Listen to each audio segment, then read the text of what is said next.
The latest shooting at East High School is exposing that there are students and staff who fear for their lives in Denver's schools. More than 800 students who could be a danger to themselves or others have gone through a threat assessment at school this year. And in some cases, students suspected of violence clear up to attempted murder charges are put back into regular classrooms by district leaders, put back there against the advice of police and school administrators. Our Chris Vanderveen has this 9 News Originals report.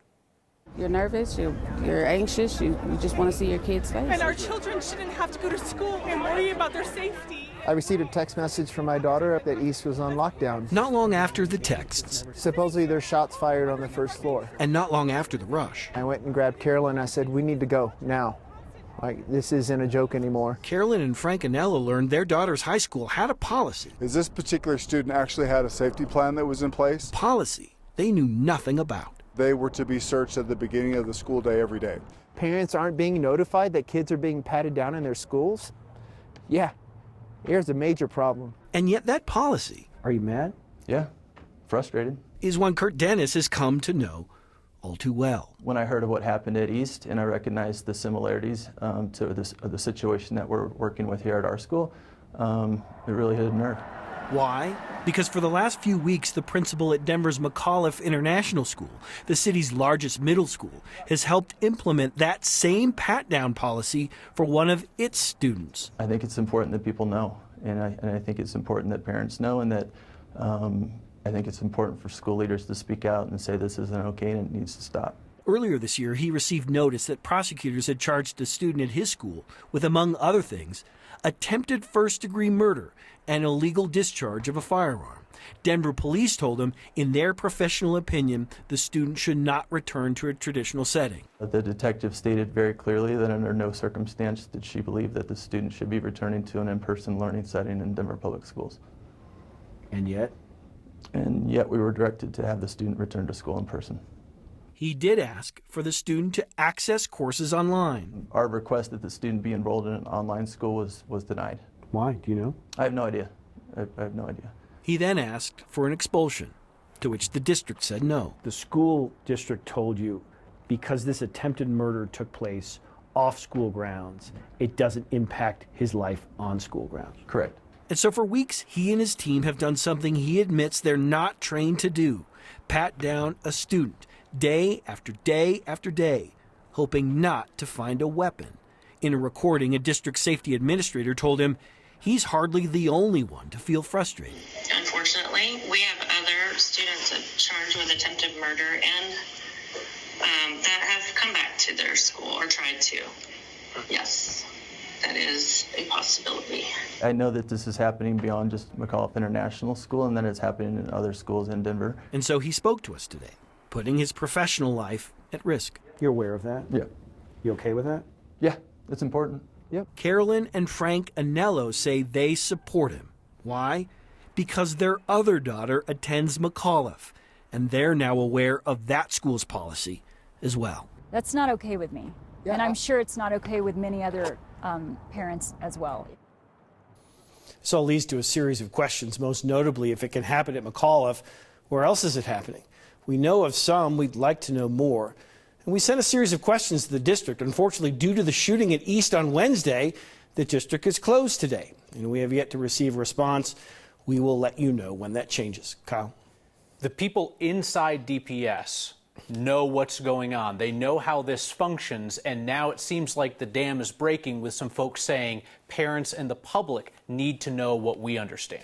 That's the main reason for coming forward, is that there's this idea that if principals are allowed to know and school district administrators are allowed to know, then why in the heck aren't parents allowed to know what's going inside their school? We suspect, as you said, this could lead to a dam breaking. We know of other schools. We'd like to hear from more, but we suspect this is happening at other schools. And kudos for this principal for coming forward today. Absolutely, and I think everybody's been wondering, after the shooting at East, where's the bar, where's the line at which a student is deemed too dangerous to be in a mainstream classroom? And now we know that an attempted murder charge with a weapon does not exceed that line. So we want to hear from folks. They can email next@9news.com. If you prefer an encrypted channel to reach me, Chris, the rest of the team, you can text us via Signal at 303-871-1841. We're ready to learn more about what's happening because, again, we want to be able to inform policy with public knowledge. You bet, absolutely. We need to know more about what's going on inside the schools. Parents deserve to know. Chris, thank you. You bet. Hundreds of DPS students and staff used their mental health day today, class canceled, to march to the state capitol, again demanding action on gun control. Every day we walk into our schools wondering if we will walk out. Teachers say they were planning to walk out of school today unless classes were canceled. District called them off, and there they were on the steps of the Capitol. The rally was hosted by some teachers' unions, the Denver Classroom Teachers Association and the Colorado Education Association. In a CEA member survey this year, 67% of teachers said they were concerned that a mass shooting will happen at their school. The teachers and students at today's rally called for legislators to pass some Democrat-sponsored gun violence prevention bills that are before the legislature, including a 3-day waiting period and expanded red flag law. DPS students have been at the Capitol for 2 straight days now since the shooting at East, and one Republican legislator is being vocal about the fact that he's inconvenienced by that. State Senator Larry Liston of Colorado Springs wrote on social media that the students were, quote, rude and impertinent, and that they, quote, berated him for an unfortunate situation he had nothing to do with. A Republican spokesman at the legislature declined to talk to us about Senator Liston's comments. Another Republican at the state capitol is mocking and dismissing the calls to pass gun control bills. Earlier this week, State Rep Scott Bottoms from the Springs told a crowd at a church that the testimony they're hearing in favor of the gun bills is manufactured and that it's all about feelings.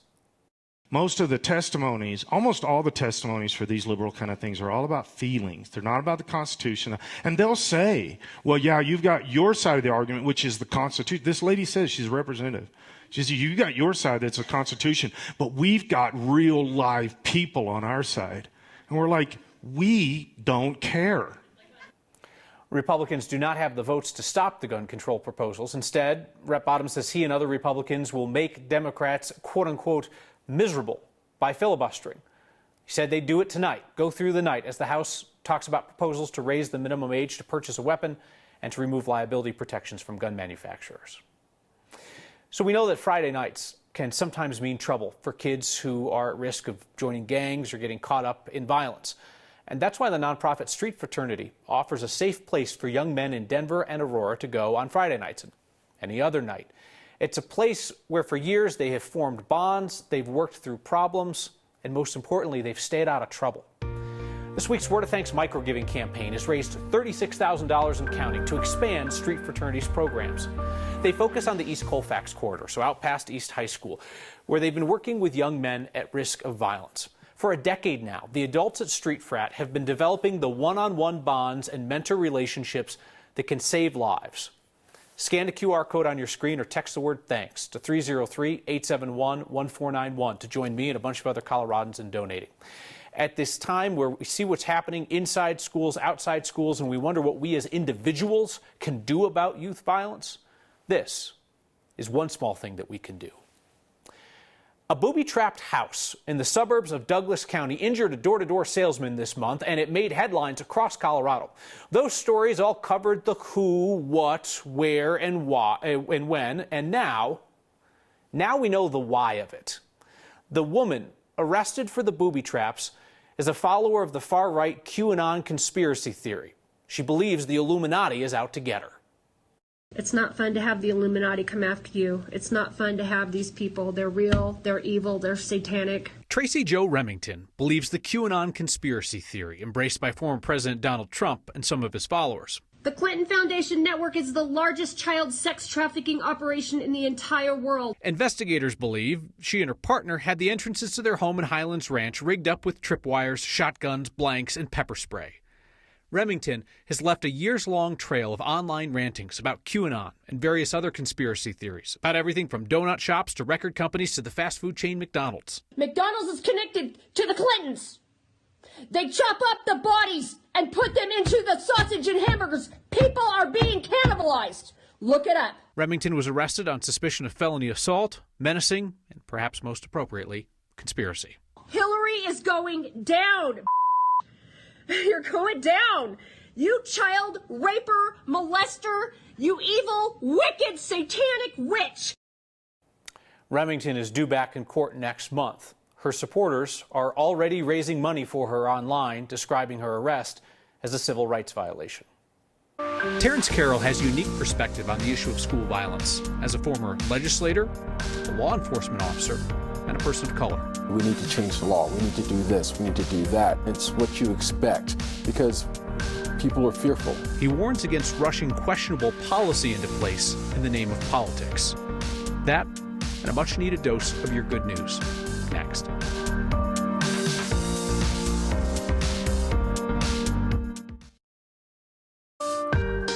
Our next conversation tonight is with a former Colorado legislator who warns about the rush to make policy decisions after emotional events like the shooting at East High.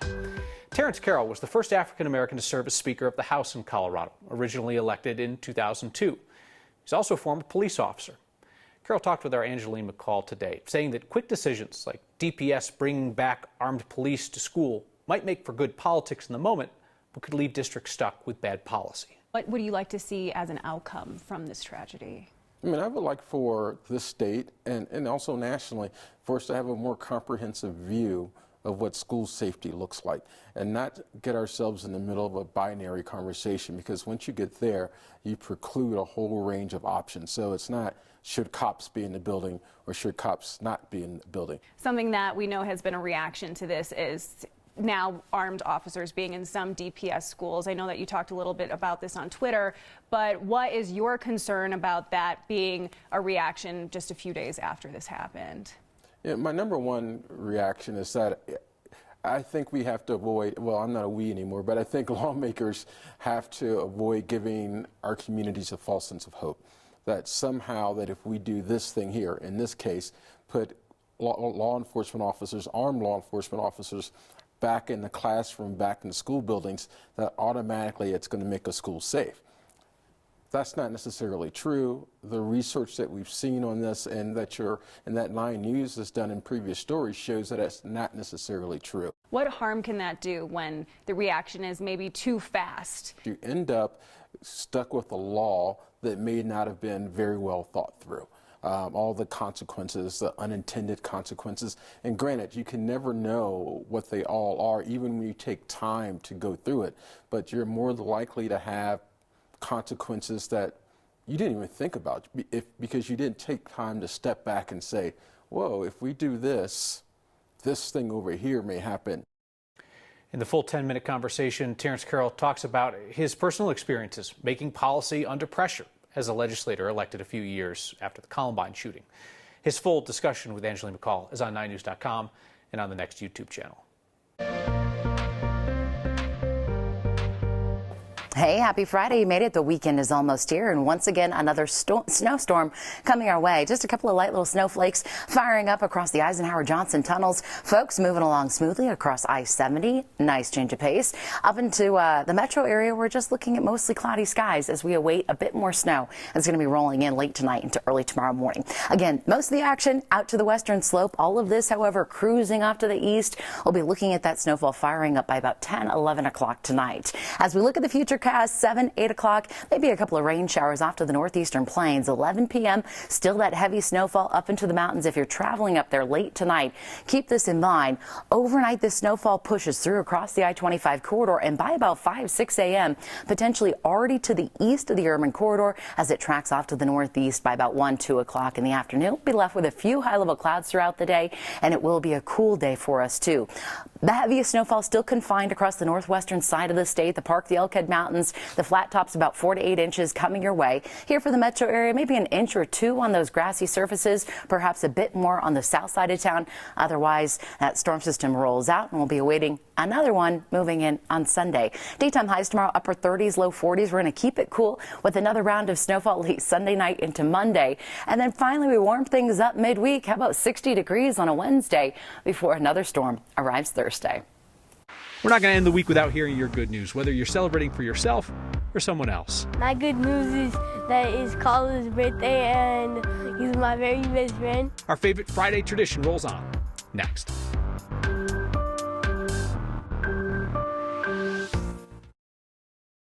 Spring is sprung, and for the 343rd week now, we are springing our favorite question on some Coloradans. Today at City Park. Yeah, stillness is essential. I mean, I think it's actually underrated in general, just to take time out of the day to relax and decompress. My good news is that I got to play monkey in the middle with soccer, and I had lots of fun. People told me that I should try ventriloquy because my mouth doesn't move that much when I talk, I guess. But I don't have a puppet, so I guess it's not technically that, but Junie can be my puppet, so we're gonna do her good news of the day. My good news is that I am off work today, and I'm enjoying the time with my friend. My good news is that I got a book of poetry published in the past 2 weeks. I'm selling it at local bookstores, and I'm super excited about it. And yeah, it's called If Angels Exist, So Can I. My good news is that we're on a field trip, and instead of staying on the bus as a bus driver, we like to walk around the park. It gives us a little bit more energy. Look at the camera, Judy. Hi, my name is Junie, and I'm having a really good day, and my good news is that I got to go for a long walk to the park.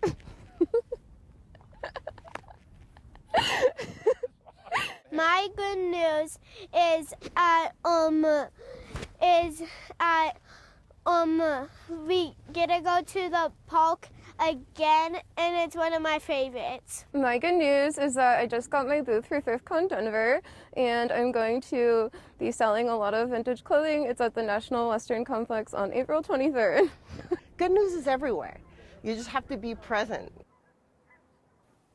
Okay, I love two things. I love good news is everywhere. You just have to be present, because that's like the whole idea of the entire thing.